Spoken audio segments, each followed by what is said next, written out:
Hi, my name is Karis Hackman, and this is my famous fashion designer's presentation. The designer I am researching is Christian Dior. Christian Dior was born to a wealthy family in Normandy, France on January 21st, 1905. He began his career in the fashion industry by selling fashion sketches in 1935 and worked for Robert Puget as a designer in 1938. And later worked for top designer Lucien Lelong during the Second World War. On February 12, 1947, Dior launched his fashion brand's first collection, known as the New Look. In December of that same year, he launched his first perfume, Miss Dior, which was named in tribute to his sister, Catherine Dior.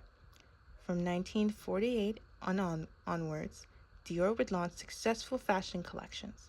He died of a heart attack on October 24th, 1957 in Italy.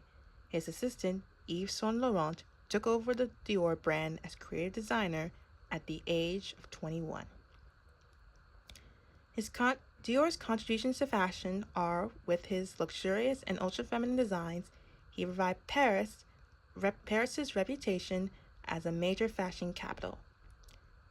He was the first designer to fully use licensing and branding to expand his fashion house on a global level, thus creating fashion accessories such as jewelry alongside haute couture fashion, creating basically a lifestyle brand. Dior introduced the concept of seasonal lines to keep fashion designs fresh and not rely on the same structured silhouette. Dior's greatest contribution to fashion is his legacy, the House of Dior, which continues to be a major influence on fashion to this day. Creative designers after him, such as Yves Saint Laurent, Gianfranco Ferré, John Galliano, and so on, have continued to ensure Dior stays in association with style, luxury, and sophistication. Dior did his designs from 1947 to 1957. During the 1940s, the fashion industry was influenced by World War II, in which women wore box-structured dresses with tight silhouettes and rationed certain fabrics due to the war effort. But when Dior debuted his spring-summer 1947 New Look collection, with its tight waistlines, wide skirts, and feminine and opulent aesthetics, luxury and style returned to fashion with a whole new perspective. By the mid to late 1950s, Dior shifted his designs from the rigid silhouettes from the 1940s and early 1950s to more relaxed silhouettes, such as his spring 1955 A-Line collection, which influenced the fashion of that era. The Bar Dior Spring-Summer 1947 outfit featured an ensemble of an ivory silk shantung jacket with soft sweaters, a fitted waist, a padded hip line, and a pleated wool skirt. The outfit is often paired with black gloves, a black or straw hat, and occasionally a pearl necklace. This dress was part of Dior's New Look collection, which marked a departure from the tight silhouettes and fabric rationing of World War II fashion. It has become one of Dior's most iconic designs, often reinterpreted by the brand's creative designers over the years with a modern twist. Chérie from spring/summer 1947 is a silk dress that displays wide shoulders, a raised bust line, and an arrow-shaped waistline. This features a long white skirt with a padded hip line.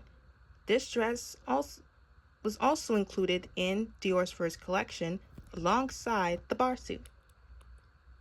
Abandon from 1948 to 1949 is a black silk evening gown which features a deep asymmetrical plunging neckline with a side slanted fold, which elegantly exposes the shoulders, an iconic characteristic of the dress.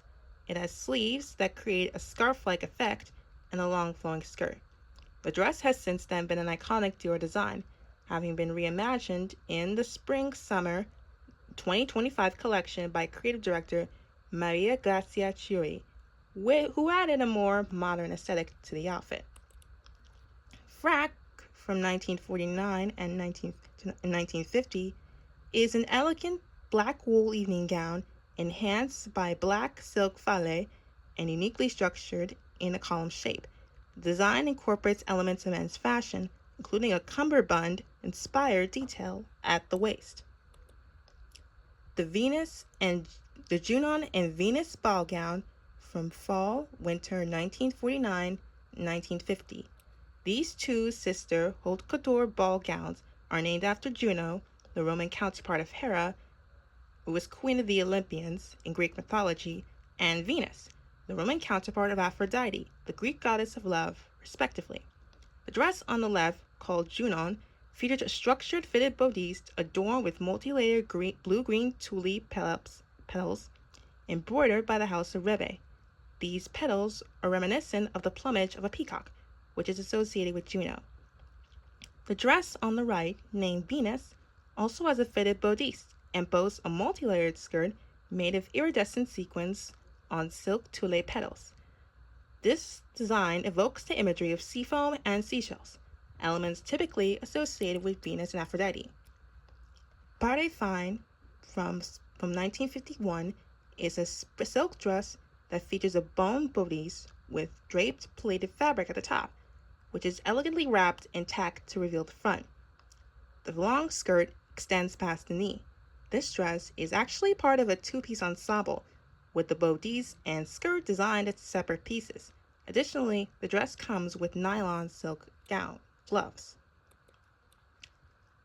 Princess Margaret's birthday dress from 1951 was designed by Christian Dior for Princess Margaret's 21st birthday commemoration ball, which took place in August of 1951 at Sandringham House. She even wore this dress during a Dior photo shoot in July of that same year, just a month before, at Buckingham Palace. This event solidified the gown as an iconic Dior design and Princess Margaret herself as a fashion icon, most notably associated with Dior. La Cigale from fall/winter 1952 and 1953 is a stunning cocktail dress which features a highly architectural design crafted from heavy cotton blended moire. Its structured form highlights a sharp and sculptured silhouette, with a fitted bodice that supports a defined shape at the waist. As a result, Vogue magazine at the time described the dress as metallic. May by Dior from spring 1953 is an ivory silk organza evening gown featuring a fitted bodice with a full skirt. This dress is beautifully embroidered with silk floss portraying wild clover and flowering grass through French knot embroidery techniques. This dress was inspired by the lovely gardens of Dior's childhood home. As such, this gown also reflects the overall theme of the collection in which it was presented, the 1953 Dior Toulouse line.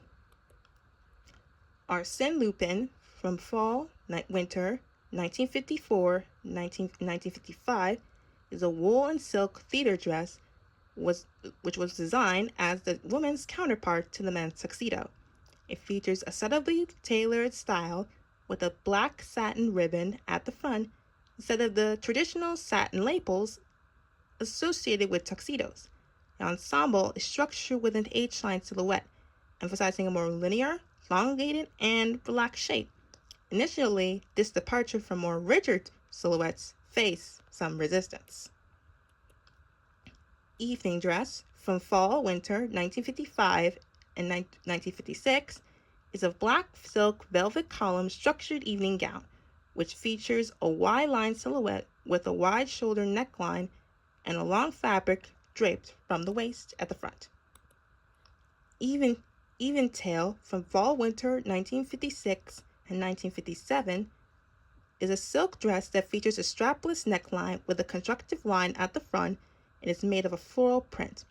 The dress is described as the prime example of 1950s modern by merging elements from daytime and late evening wear into a single cocktail hour silhouette, as quoted by at the Metropolitan Museum of Art in New York. As of In mid-2025, John Anderson was appointed as the creative director for Dior following the departures of Kim Jones, who designed the brand's menswear, and Maria Grazia Chiuri, who handled women's fashion. Anderson will oversee designing both men and women's collections, as well as haute couture for Dior.